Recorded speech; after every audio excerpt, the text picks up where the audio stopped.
चलिए आगे चलते हैं. Next, let's discuss this question. A can X contains 399 liters of petrol and a can Y contains 532 liters of diesel.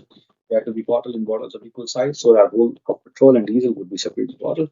The bottle capacity in terms of liters is an integer. How many different bottles are possible? ठीक है, सबसे पहले तो question का मतलब क्या है. हमारे पास अब चाय की जगह टी की जगह क्या है, पेट्रोल एंड डीजल. ठीक है, type A T, type B T की जगह हमारे पास क्या है, पेट्रोल एंड डीजल. और कुछ वैसा सही है कुछ क्वेश्चन. हमें इक्वल साइज बॉटल्स में इनको पैक करना है. हमें इंटीग्रल वैल्यूज ही लेनी है इनकी. ऐसा नहीं होना चाहिए कि 1.5 लीटर की बोतल ले ली, 2.5 लीटर की बोतल ले ली. इंटीग्रल वैल्यूज ऑफ बॉटल्स लेनी है. अब डिफरेंट इस क्वेश्चन में क्या है, डिफरेंस ये है कि पिछले वाले क्वेश्चन में हमने ये था कि मिनिमम नंबर ऑफ बैग्स बनाने हैं. What are the minimum number of bags, तो उसके लिए हमने एचसीएफ फाइंड किया था, है ना, हाईएस्ट कॉमन फैक्टर पता किया था, ताकि हम मिनिमम नंबर ऑफ बैग्स तक पता कर सके. यहाँ पे इसने मिनिमम नंबर ऑफ बैग्स की बात ही नहीं करी है. इसमें इसने सिर्फ ये पूछा है कितने different sizes of bottles possible हो सकते हैं. करेंगे इसको भी एचसीएफ से ही, but question is similar but not the same. ठीक है, सबसे पहले तो हम ये पता कर लेते हैं कि एचसीएफ क्या है. एचसीएफ पता करने के बाद हम आगे का देखेंगे कि इस क्वेश्चन को सॉल्व कैसे करना है. ठीक है, जैसे मैं एचसीएफ, चलो इसको मैं लॉन्ग डिवीजन से पता करता हूँ. इस बार दो ही टर्म्स है, लॉन्ग डिवीजन से आई थिंक इजीली हो जाएगा. 399, तीन तीन, चार में से तीन में 133 और 399 3 लॉन्ग डिवीजन मेथड से मैंने पता किया 133 इज द एचसीएफ. तो एचसीएफ आ गया 133. एचसीएफ 133 आने का मतलब क्या है कि अगर मेरे को मिनिमम नंबर ऑफ बॉटल्स पता करनी होती तो क्या करता मैं, यहाँ पे 133 इंटू 3 लिखता है इसको. 3 बॉटल्स बनती मेरी एक्स की, तो 133 इंटू 4 लिखता है इसको. 4 बॉटल्स बनती मेरी वाई की, मतलब 3 बॉटल पेट्रोल की हो जाती, 4 बॉटल बनती डीजल की. पर यहाँ पे इसने ये नहीं पूछा, इसने सिर्फ ये पूछा कि how many different bottle sizes are possible. तो 133 अगर एचसीएफ लिखा है मेरे को, 133 तो एक आ ही गया मेरा आंसर. 133 लीटर की बॉटल्स तो बन ही सकती है. ड्रम ही बोल रहे हैं, उनको बॉटल क्या बोल रहे हैं, 133 लीटर. ठीक है, एक साइज पता चल गया. बाकी साइजेस क्या हो सकते हैं, एक लीटर भी तो हो सकता है. 1 लीटर तो यूनिवर्सल है ना भाई.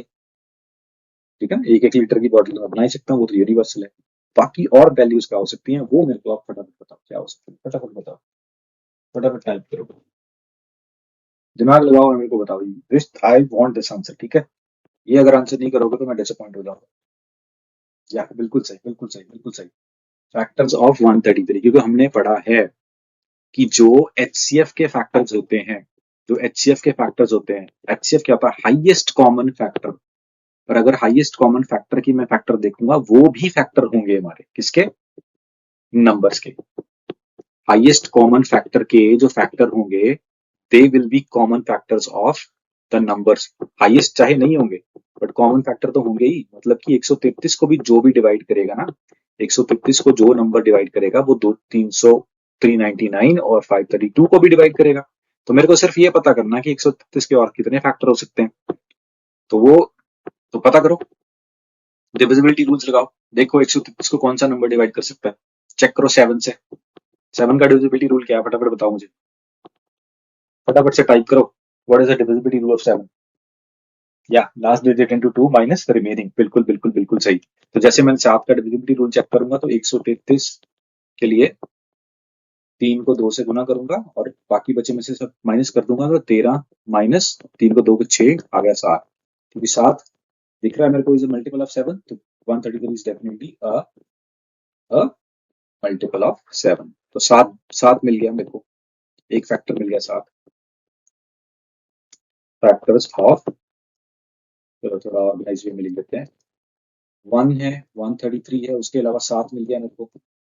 7 के अलावा कौन सा होगा, 7 से डिवाइड करके देख लो 133 को. 7 से जैसे डिवाइड करोगे आपको 19 आएगा यहाँ. तो यही रहेंगे इसके फैक्टर्स, 1, 7, 19 एंड 130. कोई शक?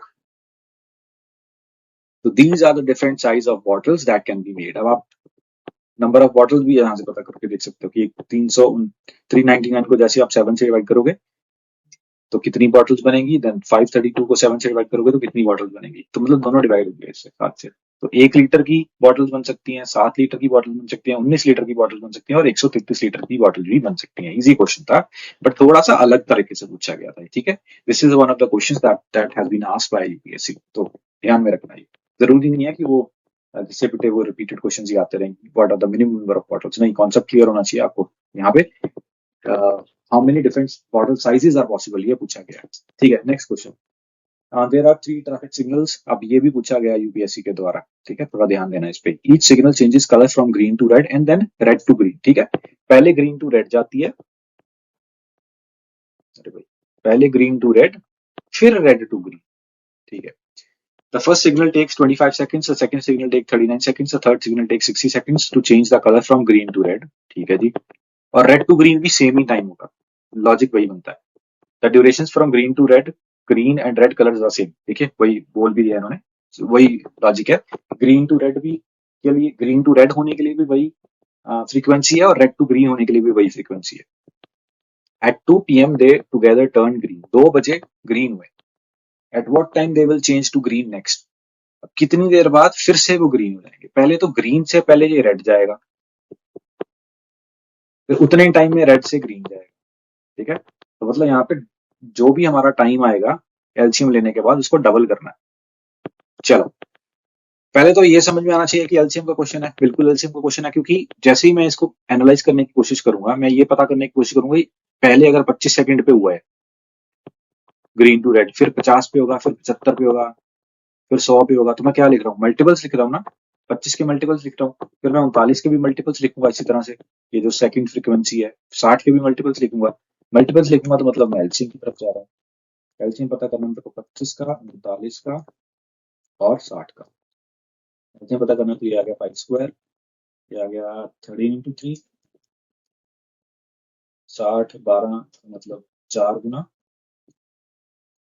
15 गुना 4, तो 5 मैंने कर लिया, 3 गुना कर लिया, तो 15 गुना 4, तो यहाँ पे आ जाएगा 2 स्क्वायर, तो ये रहेगा मेरा एलसीएम, ठीक है। मैंने सीधा सीधा से कॉमन फैक्टर्स निकाल के देख लिया, इनमें से कौन कौन से कॉमन थे उनको छोड़ दिया, जो अनकॉमन थे लिख लिया, मतलब ये मेरा तरीका है करने का। You can do the factorization, ठीक है, ऐसे भी कर सकते हो आप।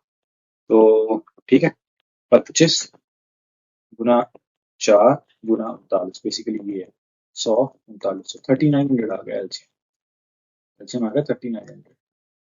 तो इसको हम आवर्स में या मिनट्स में कन्वर्ट कर लेते हैं, पहले मिनट्स में कन्वर्ट कर लेंगे। 3900 डिवाइड बाई 60, फिर आ जाएगा 0 से कटेगी 0, तो 6 6 36 और बचा कितना, 30 65 65 मिनट्स, 65 मिनट्स मतलब 1 आवर 5 मिनट्स, क्योंकि ये ग्रीन टू रेड का है फ्रीक्वेंसी, फिर रेड टू ग्रीन में फिर इतना भी टाइम लगेगा। उसने ये पूछा ना कि एक बार ग्रीन 2 बजे हुआ, फिर दोबारा कब ग्रीन होगा, इस पे ये ध्यान देना है आपने, ठीक है।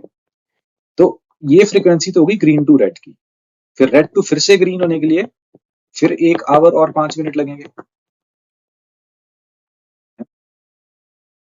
रेड ग्रीन टू रेड फिर रेड टू ग्रीन, तो टोटल 2 घंटे 10 मिनट लग गए, 2 आवर्स एंड 10 मिनट्स। तो 2 बजे के बाद 2 घंटे 10 मिनट के बाद 2 बजे के बाद 2 घंटे 10 मिनट हो गए, कितना टाइम हुआ होगा, 4 बज के 10 मिनट। तो आंसर इस क्वेश्चन का 4:10 PM।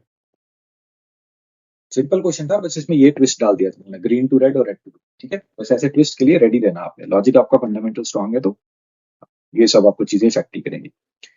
तो ठीक है, इस सेशन को यहीं तक रखते हैं, क्वेश्चंस प्रैक्टिस करो और डाउट्स पूछो, मिलते हैं नेक्स्ट सेशन में, तब तक के लिए पढ़ते रहिए, बढ़ते रहिए। देखिए, सीसैट की सक्सेस के लिए ज़रूरी है कंसिस्टेंट प्रैक्टिस, उससे भी ज़्यादा ज़रूरी है कि आप जिस कंटेंट की प्रैक्टिस कर रहे हैं वो रेलेवेंट होना चाहिए। सीसैट और other one day exams like SSC banking, इनमें थोड़ा डिफरेंस है। मैंने पहले भी ये चीज़ डिस्कस करी है कि सीसैट में you need to focus more on logic, और एसएससी बैंकिंग में आपको कैलकुलेशंस में भी अच्छा होना पड़ेगा। Speed mathematics is pretty much important in SSC and banking, but CSAT में फाउंडेशन बेसिक आपका स्ट्रांग होना चाहिए और लॉजिकल क्वेश्चंस उसमें ज़्यादा आएंगे। आप मुझसे मेरे साथ जुड़ सकते हैं लिंक्डइन पे, मैंने रिफ्लेक्ट कर रखी है इस पेज पे। You can follow me there, you can send me a connection request, and you can see what I'm doing on a live there. और irrespective अगर आप यूपीएससी नेविगेटर के स्टूडेंट हैं या नहीं, I am always happy to help. इसके अलावा आप हमारा संकल्प बैच भी ज्वाइन कर सकते हैं। इस बैच में कॉम्प्रिहेंसिव तरीके से आपको प्रिपरेशन कराई जाएगी, लाइव क्लासेस रहेंगी और रिकॉर्डेड सेशंस भी आपको मिलेंगे unlimited times. You can watch the recorded sessions. Doubt clarity के लिए अलग से सेशन रहेंगे, but for the students of Sankalp batch priority basis पे उनके डाउट्स का रेजोल्यूशन उनको सेंड किया जाएगा। You will have the access for to the full length mock test. आपको प्रैक्टिस सेट टॉपिक वाइज मिलेंगे एंड आपके लिए 1-on-1 स्ट्रेटेजी बिल्डिंग सेशंस भी अवेलेबल रहेंगे। आपकी स्ट्रेंथ्स एंड वीकनेसेस के हिसाब से will tell you what strategy will work out for 100% success. अगर आप इस बैच की और कोई जानकारी चाहते हैं तो नीचे दिए गए व्हाट्सएप नंबर पे आप कांटेक्ट कर सकते हैं। तो आशा करता हूँ कि ये सेशन आपको बहुत अच्छा लगा होगा और जुड़े रहिए आगे आने वाले सेशंस के लिए भी। शुक्रिया, धन्यवाद, मिलते हैं नेक्स्ट सेशन में।